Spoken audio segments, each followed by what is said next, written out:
Hello बच्चों, कैसे हैं आप। आज हम कक्षा 7 विषय विज्ञान अध्याय 9 जिसका नाम है गति एवं समय, मोशन एंड टाइम।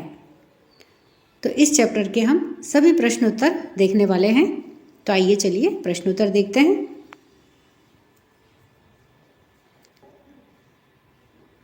पाठगत प्रश्न में प्रश्न पहला है कि एक दिन में कितने सेकंड तथा एक वर्ष में कितने घंटे होते हैं। तो देखिए, सबसे पहले निकालना है हमें कि एक दिन में कितने सेकंड होते हैं। तो पहले हमें निकालना है कि एक दिन में कितने घंटे होते हैं। तो घंटे कितने होते हैं? 24 घंटे होते हैं। और एक घंटे में कितनी मिनट होती है? 60 मिनट होती है। और एक मिनट में कितने सेकंड होते हैं? 60 सेकंड होते हैं। तो इस तरह से अब ये जो पूरी चीज़ है वो हमारी सेकंड में कन्वर्ट हो गई। तो इन सबको गुणा करने पर कितना आएगा? 86,400 सेकंड। यानी कि एक दिन में 86,400 सेकंड होती है। और दूसरा है कि एक वर्ष में कितने घंटे होते हैं। तो एक वर्ष में पहले देखते हैं कितने दिन होते हैं? 365 दिन। और एक दिन में कितने घंटे होते हैं? 24 घंटे। तो इसलिए 365 यानी कि एक वर्ष में कितने घंटे होंगे? 365 इंटू 24। तो इनको गुणा करने पे क्या आएगा?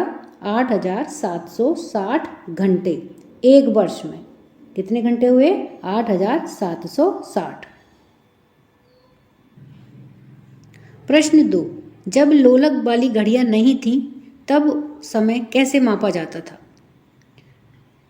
तो उत्तर है कि जब लोलक वाली घड़ियां प्रचलित नहीं थी तब संसार के विभिन्न भागों में समय मापने के लिए धूप घड़ी, जल घड़ी, रेत घड़ी जैसी युक्तियों का उपयोग किया जाता था।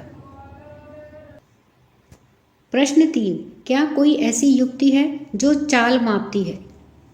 तो उत्तर है हाँ, चाल को चाल मापी के द्वारा या फिर इंग्लिश में कहें तो स्पीडोमीटर से माप सकते हैं। अभ्यास कार्य प्रश्न 1, निम्नलिखित गतियों का वर्गीकरण सरल रेखा के अनुदिश, वर्तुल तथा दोलन गति में कीजिए। तो जैसे कि दौड़ते समय आपके हाथों की गति, तो जब हम दौड़ते हैं तो हमारे हाथों की गति कौन सी प्रकार की होती है? सरल रेखा के अनुदिश होती है या फिर वर्तुल होती है या फिर दोलन गति में होती है। इसी प्रकार से देखिए, ये बाकी के अन्य वाक्य हैं जिनमें हमें ये देखना है कि किस में कौन सी प्रकार की गति होती है।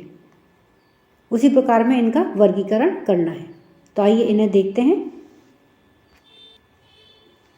अब क्या है कि दौड़ते समय आपके हाथों की गति, यानी कि जब हम दौड़ते हैं तो हमारे हाथ कैसे होते हैं? पहले ऊपर की तरफ जाते हैं, फिर नीचे की ओर आते हैं, फिर ऊपर की तरफ जाते हैं, फिर नीचे की ओर आते हैं। तो ये कौन से प्रकार की गति होती है? दोलन गति। तो यानी कि जब हम दौड़ते हैं तब हमारे हाथों की गति किस प्रकार की होती है? दोलन गति। तो इसका वर्गीकरण किस में होगा? दोलन गति में।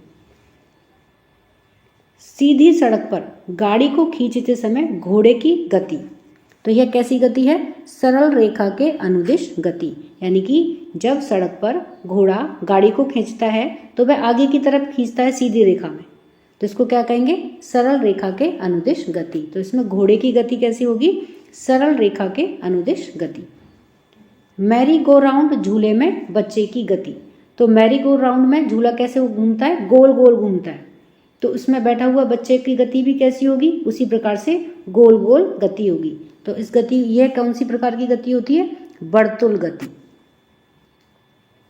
तो बच्चे की गति किस प्रकार की हुई? वर्तुल गति। 100 झूले पर बच्चे की गति, ये 100 मतलब सीसो जो झूला होता है उस पर बच्चे की गति। तो सीसो झूले में क्या होता है? वह पहले ऊपर जाता है, फिर वह नीचे की ओर आता है। इसी प्रकार से चलता है सीसो झूला, पहले एक बार फिर ऊपर जाता है, फिर नीचे आता है। तो यह कौन सी प्रकार की गति हुई? दोलन गति। तो बच्चे की गति क्या होगी इसमें? दोलन गति। विद्युत घंटी के हथौड़े की गति, तो इसमें भी जो हथौड़ा होता है वह एक बार ऊपर जाता है, फिर एक बार नीचे आता है। तो इसमें कौन सी गति हुई? दोलन गति। सीधे पुल पर रेलगाड़ी की गति, अब देखिए पुल बिल्कुल सीधा है तो रेलगाड़ी भी बिल्कुल सीधी रेखा में चलेगी। तो इसमें रेलगाड़ी की गति कैसी हुई? सरल रेखा के अनुदिश गति। तो इस प्रकार से ये गतियों का वर्गीकरण है। प्रश्न 2, निम्नलिखित में कौन सा कथन सही नहीं है? तो यहाँ पर देखिए कुछ कथन दिए गए हैं। इन कथनों को पढ़ने के बाद हमें यह पता लगाना है कि यह कथन सही है या गलत है। तो आइए इन कथनों को देखते हैं कि यह सही है या गलत है। क्या है कि समय का मूल मात्रक सेकंड है, तो यह कथन सही है, यानी कि सबसे छोटी इकाई क्या है? सेकंड है, तो यह कथन सही है। प्रत्येक वस्तु नियत चाल से गति करती है, तो यह कथन गलत है, क्योंकि सभी वस्तुओं की जो चाल होती है वह अलग होती है, अलग चाल से गति करती हैं। जैसे घोड़े की गति अलग होती है, मोटरसाइकिल की गति अलग है, कार की गति अलग होती है, और एक जो सामान्य पैदल चलते हुए व्यक्ति की गति अलग होती है। तो इस प्रकार प्रत्येक वस्तु नियत चाल से गति करती है, यह कथन गलत है। दो शहरों के बीच की दूरियां किलोमीटर में मापी जाती हैं, तो यह कथन बिल्कुल सही है, क्योंकि दो शहरों के जो बीच की दूरियां होती हैं वो काफ़ी दूरी होती हैं, बहुत ज़्यादा दूरी होती है, इसलिए उसे मीटर में या सेंटीमीटर में मापना संभव नहीं होता है, इसलिए उन्हें किलोमीटर में मापा जाता है। तो इसलिए यह कथन सही है। किसी दिए गए लोलक का आवर्तकाल नियत नहीं होता है, तो यह कथन गलत है, क्योंकि लोलक का जो आवर्तकाल होता है वह नियत होता है। रेलगाड़ी की चाल मीटर पर आवर में व्यक्त की जाती है, तो यह कथन गलत है, क्योंकि रेलगाड़ी की जो चाल होती है वह किलोमीटर पर आवर में व्यक्त की जाती है, क्योंकि रेलगाड़ियाँ बहुत लंबी लंबी दूरी तय करती हैं, तो इसलिए उनकी जो चाल होती है उसको किलोमीटर पर आवर में व्यक्त किया जाता है, तो इसलिए यह कथन गलत है। प्रश्न 3, कोई सरल लोलक 20 दोलन पूरे करने में 32 सेकंड लेता है, लोलक का आवर्तकाल क्या है? तो पहले देखते हैं कि लोलक का आवर्तकाल क्या होता है। लोलक का आवर्तकाल होता है एक दोलन को पूरा करने में जो समय लगता है वह लोलक का आवर्तकाल कहलाता है। अब देखिए हमें क्या दे रखा है कि 20 दोलन को पूरा करने में वह कितना समय लेता है? 32 सेकंड लेता है। तो चूंकि 20 दोलन को पूरा करने में लगा समय कितना है? 32 सेकंड है, तो इसलिए एक दोलन को पूरा करने में कितना समय लगेगा? 32/20 सेकेंड, तो कितना निकला? 1.6। 32/20 जब इसको काटेंगे तो कितना हो जाएगा? 1.6 सेकेंड। तो एक दोलन को पूरा करने में कितना समय लगेगा? 1.6 सेकेंड। अतः लोलक का आवर्तकाल कितना हुआ? 1.6 सेकेंड, यानी कि एक दोलन को पूरा करने में लोलक को कितना समय लगा? 1.6 सेकेंड, और यही इसका आवर्तकाल होता है। तो लोलक का आवर्तकाल कितना हुआ? 1.6 सेकेंड। प्रश्न 4, दो स्टेशनों के बीच की दूरी 240 किलोमीटर है, कोई रेलगाड़ी इस दूरी को तय करने में 4 घंटे लेती है, तो रेलगाड़ी की चाल परिकलित कीजिए, यानी कि रेलगाड़ी की चाल बताइए। तो हमें देखिए क्या निकालना है? रेलगाड़ी की चाल निकालनी है। तो हमें सबसे पहले चाल का फॉर्मूला याद होना चाहिए। चाल का फॉर्मूला क्या होता है? चूंकि चाल बराबर दूरी बटे समय। अब यहाँ पर हमें दूरी कितनी दे रखी है? देखिए 240 किलोमीटर के बीच की दूरी है, तो दूरी कितनी हो गई? 240 किलोमीटर, और इसको पूरा करने में कितना समय लेती है? 4 घंटे। तो समय कितना हो गया हमारा? 4 घंटे। तो यहाँ पर देखिए दूरी भी दे रखी है हमें, समय भी दे रखा है, तो हम चाल निकाल सकते हैं ना। तो अतः चाल बराबर दूरी की जगह पे कितना रख देंगे? 240 किलोमीटर, और समय की जगह बटे समय कितना है हमारा? 4 घंटे। तो अब चाल निकाल सकते हैं। तो दूरी हमने कितनी रख दी? 240, बटे कितना है?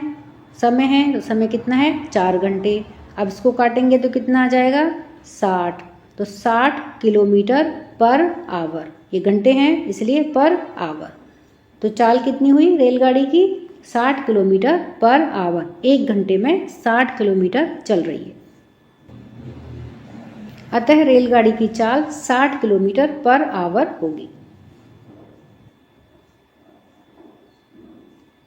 प्रश्न 5, किसी कार के पथमापिका 8:30 बजे AM यानी कि सुबह के टाइम पर पाठ्यांक यानी कि जो रीडिंग है वह 57,321 किलोमीटर है।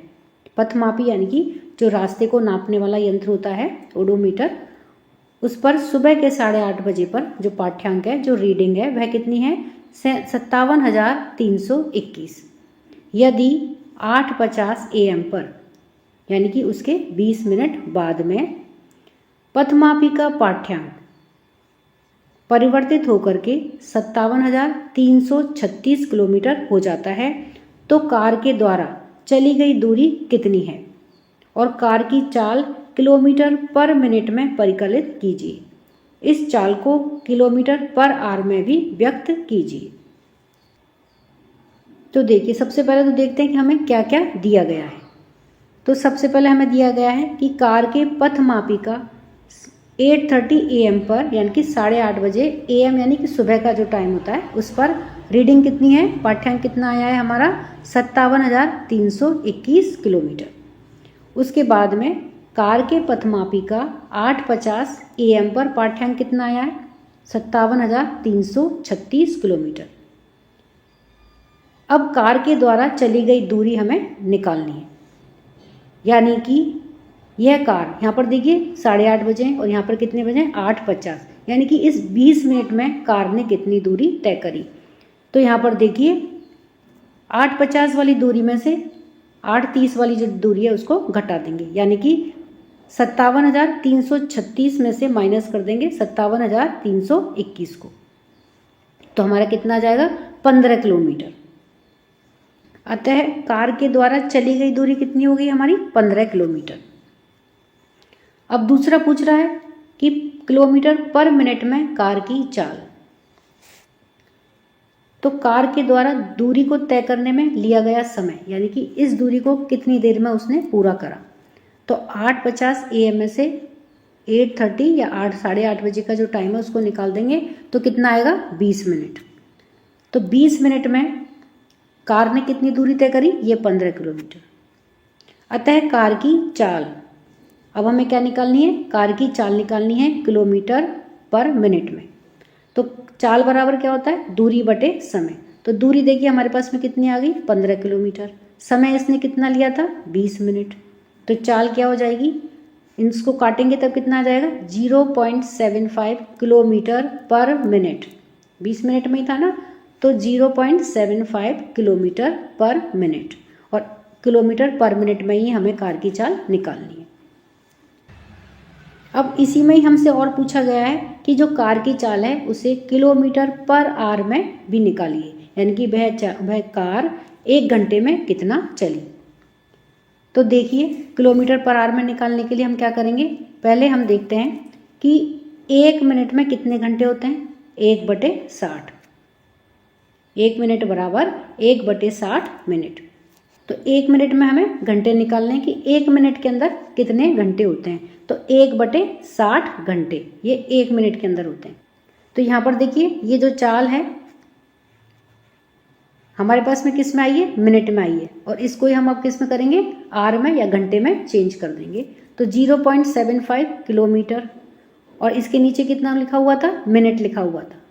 तो मिनट का मतलब 1 मिनट लिखा हुआ था। अब 1 मिनट के अंदर हमने घंटे निकाल लिए। 1 मिनट के अंदर कितने घंटे होते हैं? 1/60। तो ये हमने इसके नीचे लिख दिया 1/60। और जब हम इसको सॉल्व करेंगे तो कितना आ जाएगा? 0.75 × 60। ये 60 ऊपर चला जाएगा, ऊपर चला जा करके ये 0.75 के साथ में मल्टीप्लाई हो जाएगा। तो इस तरह से कार की चाल कितनी आ जाएगी? जब इन दोनों को हम मल्टीप्लाई करेंगे तो क्या आ जाएगा? 45 किलोमीटर पर आवर। अतः कार की चाल कितनी हुई? 45 किलोमीटर प्रति घंटे। तो कार की चाल यहाँ पर तो ये मिनट में है, 0.75 किलोमीटर पर मिनट, और यहाँ पर कार की चाल घंटे में है, तो 45 किलोमीटर प्रति घंटे। प्रश्न 6। सलमा अपने घर से साइकिल पर विद्यालय पहुंचने में 15 मिनट लेती है। यदि साइकिल की चाल 2 मीटर पर सेकंड है तो घर से विद्यालय की दूरी परिकलित कीजिए, यानी कि ज्ञात कीजिए। तो आइए इस प्रश्न को देखते हैं। तो इसमें देखिए हमें क्या दे रखी है? साइकिल की चाल दे रखी है। तो साइकिल की चाल कितनी है? 2 मीटर पर सेकंड, यानी कि वह 1 सेकंड में 2 मीटर चलती है, और 15 मिनट लेती है अपने घर से विद्यालय पहुंचने में। तो समय हमें दिया गया है विद्यालय पहुंचने में लगा समय कितना है? 15 मिनट। अब इस मिनट को हम सेकंड में चेंज कर लेंगे, क्योंकि यहाँ पर भी देखिए मात्रक क्या है? मीटर पर सेकंड, तो दोनों एक ही मात्रक होने चाहिए। तो 15 मिनट को हम सेकंड में चेंज करेंगे तो क्या हो जाएगा? बदलेंगे तो 15 × 60 सेकंड, तो कितना हो जाएगा? 900 सेकंड। 15 मिनट को जब हम सेकंड में चेंज करेंगे तो कितना हो जाएगा? 900 सेकंड। अब हमें क्या निकालना है? तो घर से विद्यालय की दूरी ज्ञात कीजिए, परिकलित कीजिए। तो दूरी के लिए हम क्या फॉर्मूला होता है? दूरी बराबर चाल इंटू समय। दूरी बराबर चाल इंटू समय। अब देखिए चाल हमें ये दे रखी 2 मीटर पर सेकंड, समय हमें दे रखा है 900 सेकंड का। तो अब हम दूरी निकाल सकते हैं। तो इन दोनों संख्याओं को हम, जो दोनों हमें दी गई हैं, इन्हें हम आपस में गुणा कर देंगे। तो दूरी बराबर कितनी हो जाएगी? चाल की जगह पे हम क्या रख देंगे? 2 मीटर पर सेकंड इंटू समय कितना है हमारा? 900 सेकंड। दोनों को गुणा करने पर कितना आ जाएगा? 1800 मीटर। अब ये किस में आया है? मीटर में आया है, मीटर। इसलिए अब हम इसको क्या करेंगे? किलोमीटर में हमको बदलना है, क्योंकि दूरी किस में होती है? किलोमीटर में होती है। तो 1800 मीटर को हम किस में बदलेंगे? किलोमीटर में कन्वर्ट करेंगे। तो कितना हो जाएगा? 1800 बटे 1000 किलोमीटर। ये 1800 मीटर बराबर है। और जब हम इसको सॉल्व करेंगे 1800 बटे 1000 किलोमीटर बराबर 1.8 किलोमीटर। तो घर से विद्यालय की दूरी कितनी हुई? 1.8 किलोमीटर। प्रश्न 7, निम्नलिखित स्थितियों में गति की दूरी, समय, ग्राफ की आकृति दर्शाइए। तो क्या है कि नियत चाल से गति करती हुई कार, और ख है सड़क के किनारे खड़ी कोई कार। तो इसमें देखिए क्या है कि नियत चाल से गति करती हुई कार। तो इसमें देखिए नियत चाल से गति करती हुई कार का दूरी और समय के साथ में ये ग्राफ है, यानी कि जैसे जैसे समय बढ़ता जाएगा वैसे वैसे उसकी दूरी बढ़ती जाएगी। अब ख है कि सड़क के किनारे खड़ी कोई कार, यानी कि कोई कार ये है, ये सड़क के किनारे खड़ी हुई है। तो खड़ी हुई है तो इसका मतलब ये चल तो बिल्कुल भी नहीं रही है। तो इसमें दूरी तो क्या रहेगी? दूरी में कोई परिवर्तन नहीं आएगा, केवल समय का ही परिवर्तन है। तो इसमें सड़क के किनारे खड़ी कार के लिए दूरी और समय के लिए इस प्रकार का ग्राफ बनेगा। प्रश्न 8, निम्नलिखित में से कौन सा संबंध सही है? क्या है कि चाल बराबर दूरी इंटू समय। ख है चाल बराबर दूरी बटे समय। ग है चाल बराबर समय बटे दूरी। और घ है चाल बराबर 1 बटे दूरी इंटू समय। तो उत्तर है ख, चाल बराबर दूरी बटे समय। प्रश्न 9 है, चाल का मूल मात्रक क्या है? क है किलोमीटर प्रति मिनट। ख है मीटर प्रति मिनट। ग है किलोमीटर प्रति आवर या किलोमीटर प्रति घंटे। घ है मीटर प्रति सेकंड। तो इसमें देखिए उत्तर क्या आएगा? घ मीटर प्रति सेकंड। यह चाल का मूल मात्रक है। प्रश्न 10, कोई कार 40 किलोमीटर प्रति आवर की चाल से 15 मिनट चलती है। इसके पश्चात वह 60 किलोमीटर प्रति आवर की चाल से 15 मिनट चलती है। तो कार के द्वारा तय की गई कुल दूरी कितनी होगी? यानी कि 1 घंटे में कितना चलती है वह? यहाँ पे दे रखा है हमें 40 किलोमीटर प्रति घंटे। आवर का मतलब होता है घंटा। 1 घंटे में चलती है वह 40 किलोमीटर। 1 आवर में चलती है कितने? 40 किलोमीटर। तो 15 मिनट में कितनी चलेगी? 15 मिनट में कितना चलेगी? 10 किलोमीटर। तो एक तरफ कितना आ गया? 10 किलोमीटर। फिर इसके पश्चात वह 60 किलोमीटर प्रति घंटे की चाल से 15 मिनट चलती है, यानी कि अब उसकी स्पीड बढ़ गई है। अब वो 1 घंटे में कितना चल रही है? 60 किलोमीटर। यहाँ पर 1 घंटे में कितना चल रही थी? 40 किलोमीटर। अब यहाँ पे कितना चल रही है 1 घंटे में? 60 किलोमीटर, यानी कि उसकी स्पीड बढ़ गई है। तो 60 किलोमीटर प्रति घंटे की चाल से 15 मिनट चलती है। 1 आवर में कितना चल रही है? 60 किलोमीटर। तो 15 मिनट में कितना चलेगी? 15 किलोमीटर। तो कार के द्वारा तय की गई कुल दूरी, जब यह 40 किलोमीटर प्रति घंटे की चाल से 15 मिनट चलती है तब कितनी दूरी तय करी थी? 10 किलोमीटर। और अब जब वह 60 किलोमीटर प्रति घंटे की चाल से 15 मिनट चलती है तब उसने कितनी दूरी तय करी? 15 किलोमीटर। तो टोटल दूरी उसने कितनी तय करी? 25 किलोमीटर। इन दोनों दूरियों को हम जोड़ देंगे तो अब टोटल दूरी उसने कितनी तय करी? 25 किलोमीटर। तो उत्तर क्या आएगा? 25 किलोमीटर। प्रश्न 11, मान लीजिए पाठ्य पुस्तक के चित्र 9.1 तथा चित्र 9.2 में दर्शाए गए फोटोग्राफ 10 सेकंड के अंतराल पर खींचे गए।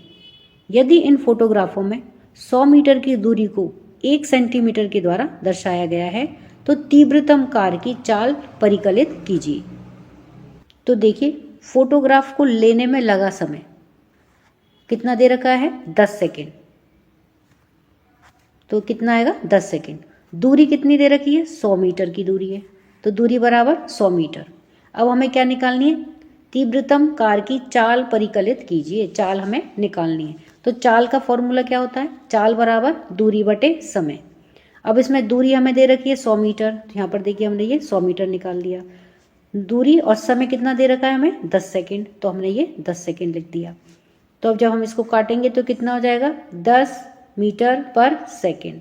तो तीव्रतम कार की चाल क्या हुई? 10 मीटर पर सेकेंड। 1 सेकेंड में वह 10 मीटर चलती है। प्रश्न 12, दिए गए चित्र में दो वाहनों ए तथा बी की गति के दूरी और समय के ग्राफ दर्शाए गए हैं। इनमें से कौन सा वाहन अपेक्षाकृत तीव्र गति से चल रहा है? तो यहाँ पर देखिए ये लाइन ए वाले वाहन की दी गई है और ये लाइन बी वाले वाहन की दी गई है। तो जैसा कि इस ग्राफ से ही स्पष्ट हो रहा है कि जो ए वाला वाहन है वह समय के साथ में उसकी दूरी भी बढ़ती जा रही है, जबकि जो बी वाला वाहन है इसकी समय के साथ में दूरी ए की तुलना में कम है। तो इसका मतलब जो ए वाला वाहन है उसकी गति तीव्र है, वह तीव्र गति से चल रहा है।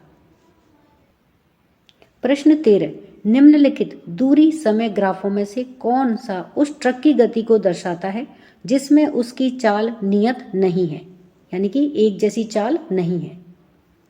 तो इसमें देखिए ये तीसरा वाला जो ग्राफ है वह हमें यह दर्शाता है कि ट्रक की जो चाल है वह दूरी और समय के साथ में नियत नहीं है, क्योंकि इसमें देखिए जो ग्राफ बन रहा है वह कितना कर्व लिए हुए, तो इसमें जो गति है वह नियत नहीं है। तो इस तरह से हमने इस पाठ के सभी अभ्यास कार्य को देखा है। वीडियो पसंद आने पर वीडियो को लाइक करें, शेयर करें। चैनल पर नए हैं तो सब्सक्राइब करना ना भूलें। मिलते हैं नए वीडियो में। इसी के साथ धन्यवाद।